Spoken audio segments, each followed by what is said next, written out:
AFF kapok undang Manchester United usai remehkan timnas Indonesia, Malaysia kembali buat malu fam begini. Namun sebelum kita bahas videonya guys, seperti biasa syarat nonton video di channel ini. Subscribe, like dan nyalakan lonceng notifikasinya, agar kalian selalu mendapatkan informasi menarik dan terbaru setiap hari. Jika sudah subscribe, aku ucapin thank you guys and mari kita lanjut. Manchester United datang dengan sejarah gemilang, tapi pulang membawa luka. Kekalahan di final Liga Eropa bukan hanya menghancurkan harapan fans global, tapi juga meninggalkan kesan pahit bagi para pendukungnya di Asia Tenggara. Tim tradisional Liga Inggris Manchester United pada akhirnya kehilangan satu-satunya kebanggaan yang seharusnya bisa mereka raih di musim ini. Merilis laman resmi UEFA, tim berjuluk Si Iblis Merah tersebut harus kehilangan satu-satunya gelar yang sudah berada di depan mata, yakni trofi Liga Eropa. Pada laga final kompetisi antar klub kasta kedua di daratan Eropa tersebut, tim Manchester Merah harus mengakui keunggulan sang lawan juga pesaingnya di Liga Premier Inggris Tottenham Hotspur. Hal tersebut membuat MU tak memiliki kebanggaan apapun untuk dibawa atau bahkan dipamerkan dalam lawatan mereka ke Asia Tenggara di akhir bulan Mei ini. Di tengah minimnya atensi terhadap agenda yang diinisiasi oleh induk sepak bola Asia Tenggara tersebut, MU sendiri jadikan harapan terakhir oleh AFF untuk menarik minat para penonton. Baik di pentas domestik maupun di level Eropa, Manchester United tercatat gagal dalam menjalani beragam event. Kegagalan demi kegagalan selalu menghampiri hingga pada akhirnya mereka pun tak mendapatkan gelar barang satupun di musim ini. Situasi menyesakkan yang mereka alami di final Europe League seolah semakin melengkapi capaian memprihatinkan Iblis Merah di pentas Liga. Tak hanya itu, kegagalan juga dicatatkan oleh MU di ajang lain yang mereka ikuti.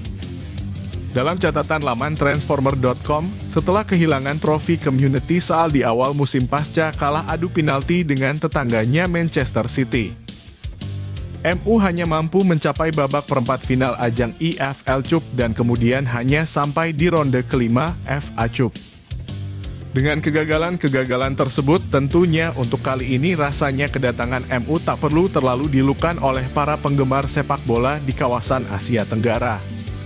Pasalnya, selain nama besar dan sejarah, MU dalam kedatangannya kali ini tak membawa kebanggaan apapun saat mereka singgah ke Kuala Lumpur, Malaysia nanti. Dari antusiasme yang semula tinggi kini berubah jadi sunyi. Gagal jadi juara, dampaknya langsung terasa. Tiket laga ASEAN All-Star versus MU pun ditinggal peminat seakan fans sudah tak percaya lagi pada klub idolanya. Meskipun pertandingan menyisipkan sekitar 4 hari lagi, tiket untuk laga tersebut masih tersedia banyak. Penjualan tiket MU versus Asian All-Stars terbagi menjadi 7 kategori. Di antaranya VIP, Cat 2, Cat 3, 4, Cat 5, Cat 6, dan Cat 7. Namun baru Cat 6 dan Cat 7 yang sudah terjual habis. Sementara kategori lainnya masih tersedia banyak. Sampai-sampai AFF pun terkejut mengundang MU ternyata tak seperti yang dibayangkan. Proyek ambisius yang digagas oleh AFF dan diberi nama tim ASEAN All-Star semakin kesini semakin terlihat kurang diminati. Meskipun di awal-awal pembentukannya dulu, induk sepak bola Asia Tenggara tersebut mempropagandakan bahwa tim tersebut akan dihuni oleh para pemain terbaik dari seluruh negara di kawasan Asia Tenggara. Namun pada kenyataannya pernyataan tersebut tak lebih dari sebuah pemanis belaka.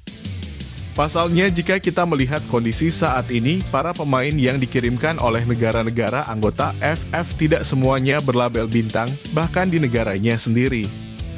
Maka tak mengherankan jika tim yang dipersiapkan oleh AFF untuk menjalani laga persahabatan melawan Setan Merah pada tanggal 28 Mei mendatang, kini terkesan carut-marut, sepi peminat dan tak memiliki daya tarik dari sisi komersil.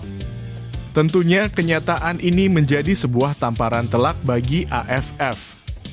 Karena dengan mencatut nama besar tim sekelas Manchester United, mereka mengira pundi-pundi keuntungan akan mereka dapatkan dengan mudah.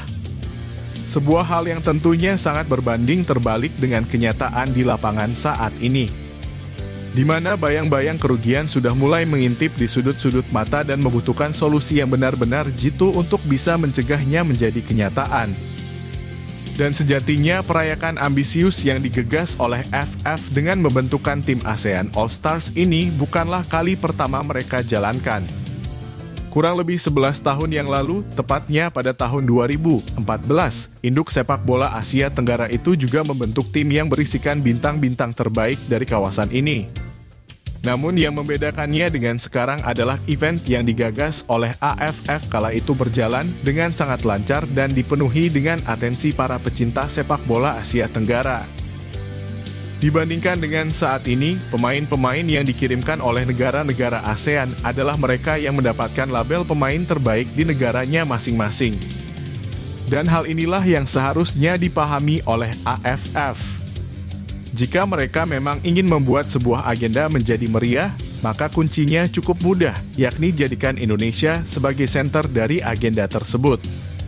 Berdasarkan laman History FF, pertandingan antara Timnas Indonesia melawan tim ASEAN All-Stars ini dimainkan di GBK pada 2014 tersebut mampu menyurut perhatian para pencinta sepak bola di kawasan.